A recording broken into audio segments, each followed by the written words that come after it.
Hey Wildcats, Miss Jacobson here, principal of West High School. And today we have a guest with us. His name is Avery Renwick, and he's going to be reading the announcements with us today. The Student Council is hosting a snowman building contest for students. All entries need to be submitted by February 22nd. Students received an email with more information and a link to submit their entries. Science Club is hosting a sci-fi trivia night this Friday at 7 p.m. Prizes will be given for first, second, and third place in the games. Any students are welcome. Email Mr. Sawyer and Mrs. Winslow if you would like to join in the fun. Seniors, listen up. Senior t-shirts must be ordered by this Friday. The cost of the shirt will be determined once fundraising is completed, but should be no more than $5. Make sure to complete your order now so that we know what size to get you. The deadline for cap and gown ordering is coming up February 15th. Graduates, get your cap and gown order in. The link is on your screen. A drive-through mobile food pantry is back at NWTC on Wednesdays from 10 to noon. And any member of the community is welcome to drive up, receive a box of food.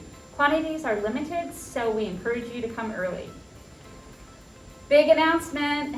You know, everybody knows. Avery, do you know what the big announcement is? No? No. We are starting school. Ninth graders are going to be in March 1st. Awesome. It's been almost a year since we have been around kids. Isn't that crazy? It is. Yeah, so March 1st, we will have our cohort A begin.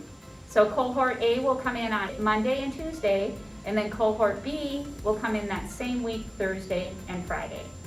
All other students, our 10th, 11th, and 12th graders, will start with their cohorts on March 8th. And then on Wednesdays will be virtual learning. You will be needing to check in with your advisory, and then the rest of the day is for you to catch up or be in study groups, okay?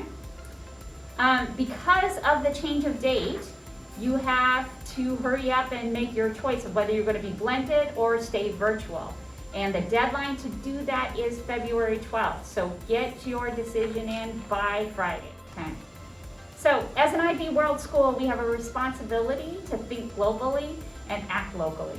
In the spirit to honor Black History Month, West will be celebrating by bringing local Black business owners in to discuss their businesses, but also the needs of the African American community in Green Bay. Today, our guest is Avery Renwick, and he owns an online company called Fourth and Lawn. Yep. Yeah, so tell us a little bit about yourself, Avery.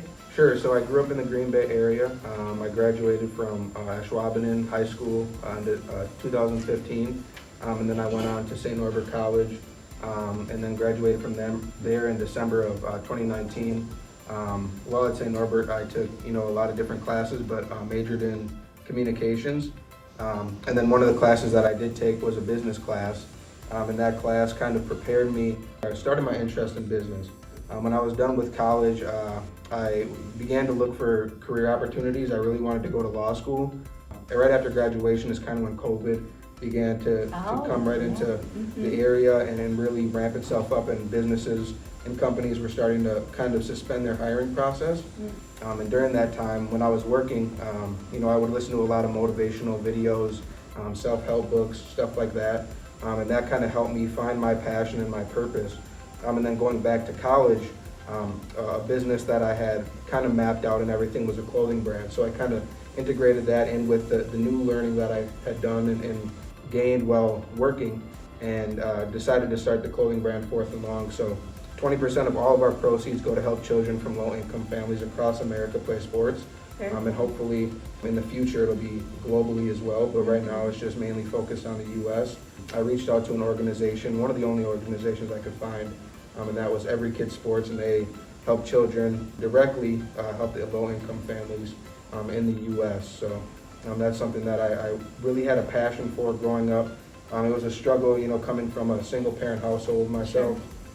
It was a struggle for my mom to pay for sports, so I wasn't able to play until high school, just because it was a little bit cheaper, not having to travel as far. The registration fees were a little bit lower. Most of the equipment was provided, for football at least. So it was something that struck home to me. The cost of participation and then learning how many kids are unable to participate was something that really affected me deeply. Being able to help children is something that really was something special to me. I know just my own experience as a mom, having my son play Pop Warner football, that can be quite expensive. I completely understand. I think that is a great option. As a Black business owner in the Green Bay area, in what ways have you been supported by the community? Literally right when I launched the business in June of 2020, I had been reached out to by an individual from the Green Bay Press-Gazette, and they wanted to do an article on it. That's kind of where everything began for me, I would say, and it was something that I really wasn't expecting. I just kind of expected to start the business and sell t-shirts to friends and family and spread the word that way, but having somebody reach out to me from the Green Bay Press-Gazette was kind of mind-blowing at the time.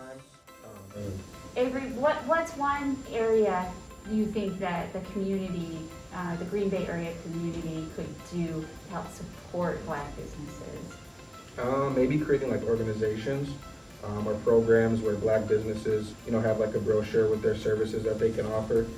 Something like that, where putting something within the community where events can be held or creating events that can be held and having individuals from the community be able to come in and see what the Black community has to offer business-wise in the area. Like a central index of some sort, right. Or an expo. Yeah, I think that's an awesome idea. Why did you name your company Fourth and Long? Well, I love football. That's something that I played. That's the only sport I really played. It just clicked to me right now, like what that means. For sure. So it was something where, like in the game of football, if you're in a 4th and long situation or 4th down, most of the time the team will, punt the ball. But from my experience, teams that decide to go for it are able to put themselves in a position to win the game. So I kind of converted that right into life. If you're in a position where there's an opportunity that you have, or you see something that may exist in front of you, it may seem far-fetched or may seem like something that's hard to overcome, just go for it. If you put your mind to it and you're able to execute on that plan, you're able to put yourself in a position where you're at a much higher rate of success and a better opportunity for your life. So as a high school principal, I'm always interested in what in your high school experience prepped you for this, or is there something in your high school experience that you wish you would have had that would have prepped you for this? What do you think? You talk about your college experience, but what about high school? I would say in high school, really participating in sports, just having the team atmosphere, being able to communicate with others. Thank you, Avery, for coming by. No problem. Thank you for having me. Yeah. So Wildcats, again, we're going to get together real soon. So continue to mask, wash your hands, social distance, and stay home.